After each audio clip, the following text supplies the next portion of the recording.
What's up, good people? Mark Holmes here, and as always, I want to say thank you all for watching, commenting, subscribing, and being part of the Joe Blue Sports Report. Without you guys, as well as you ladies, you know that this literally does not work. Hope you've all had a great Saturday. It's cool. I got to tell you that I am so blessed in so many ways. Um, every day to me is a blessing. I wake up in the morning and I look at my beautiful wife of 18 years, and every morning I am excited to be next to her and wake up with her. I get up, I get my cup of coffee, I come down here, I do my morning video because I get to talk about the Dallas Cowboys and things. You know, maybe I'm going down the country and working on some houses, or I'm working in the workshop, or, you know, doing work at somebody's house. I am so happy about all of it, and throughout the day, I'm talking about football. And here it is. It's fall right now. You know, today was about 75 degrees. There's crispness in the air. I got the cushions out here. I got a fire. I've been working on getting it set up for tomorrow, because tomorrow is a huge game. And so a little bit of news on the Cowboys. Actually, once I get finished talking to you guys, I got to go up into the workshop because I have some more stuff that I want to have finished for giveaways for tomorrow.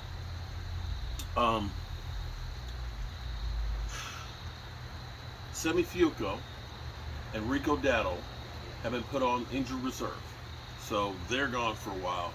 But Jalen Tolbert has been brought up.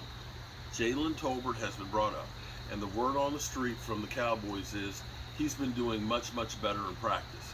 You remember, you know, it's kind of interesting to say the least that the Cowboys believe in their drafting.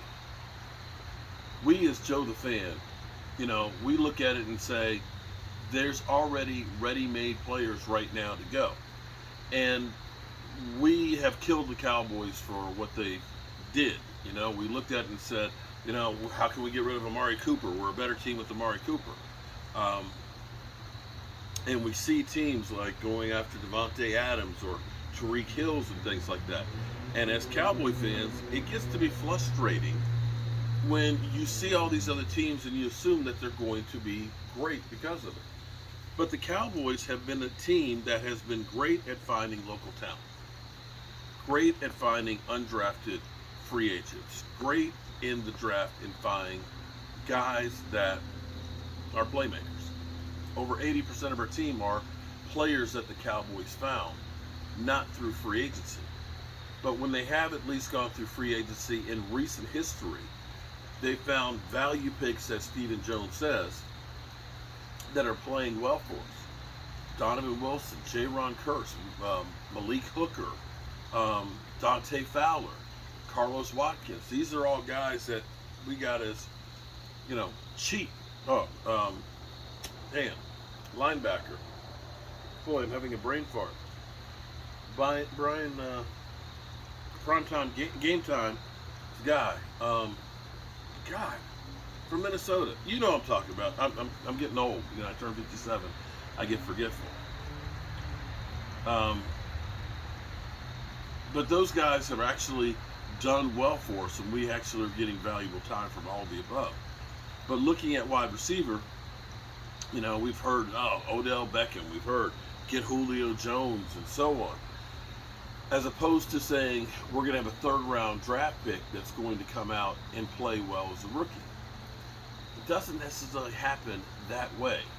Jalen Tolbert, there was a lot of ballyhoo about him coming out the box and things, and I believe that he's going to be a really good player. In fact, if you look at Michael Gallup, the first half of his rookie year wasn't really good. He started coming on in the second half, and maybe that'll be the case with Jalen Tolbert, because I believe that he is going to be a really good one. You know, you don't want to believe that any of your guys aren't going to be a good one, but I think he is a guy that can help you out a lot. Now, my question going forward, though, is Ceedee Lamb. Ceedee, I love Ceedee. Okay, I love like this. Ceedee, I wonder if he is everything that we think that he's going to be. Was he anointed part of the 88 club too soon? I have concerns about Ceedee, you know, where he popped up on the injury report yesterday and didn't practice because of a hip.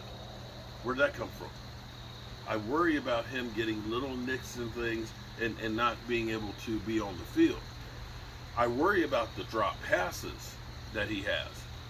And sometimes, maybe I'm looking into this too much, but I just remember at training camp watching him short arming a lot of things, making business decisions and so on. And I wonder if he has that dog in that fight to really be that number one guy. You think about the guys that we've had as number ones, like Des Bryant, how vocal and a leader that he was, how he was truly a dog.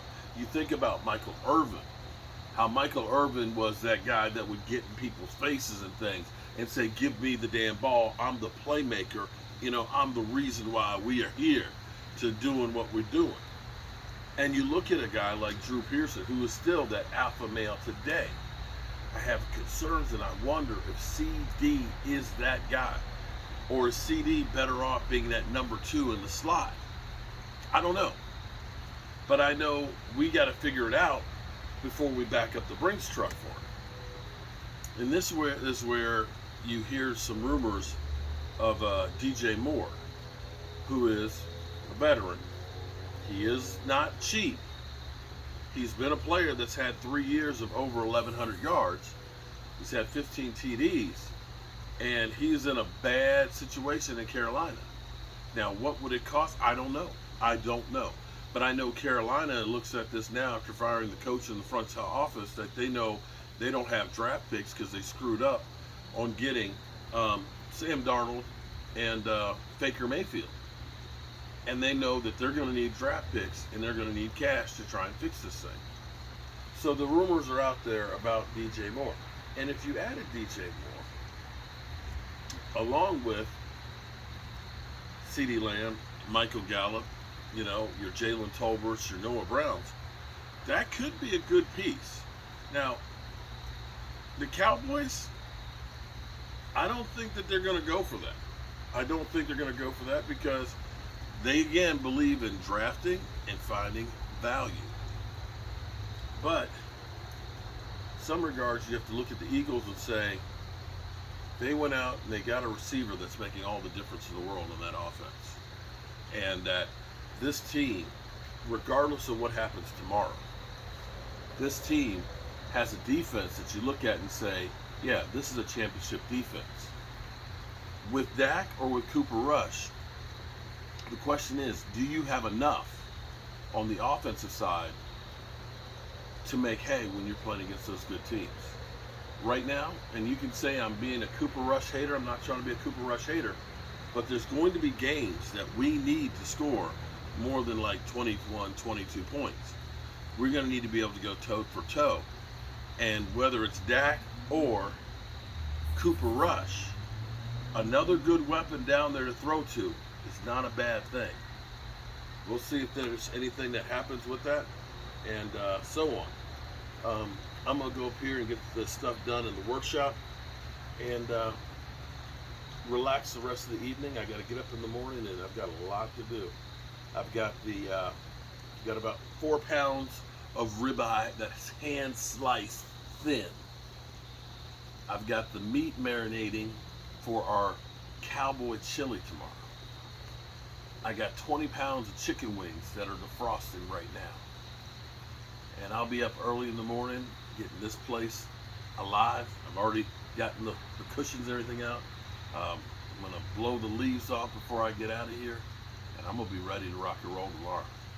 I hope you guys join us for our live stream. I don't think there's anything out there quite like it. We'll be starting out at 12:45. We have prizes and giveaways for you guys, the fans. And we have our exclusive Philly 500 Meltdown can. Yeah. All right, good people. I got work to do, and it don't get done by itself. I shall return for my fireside chat.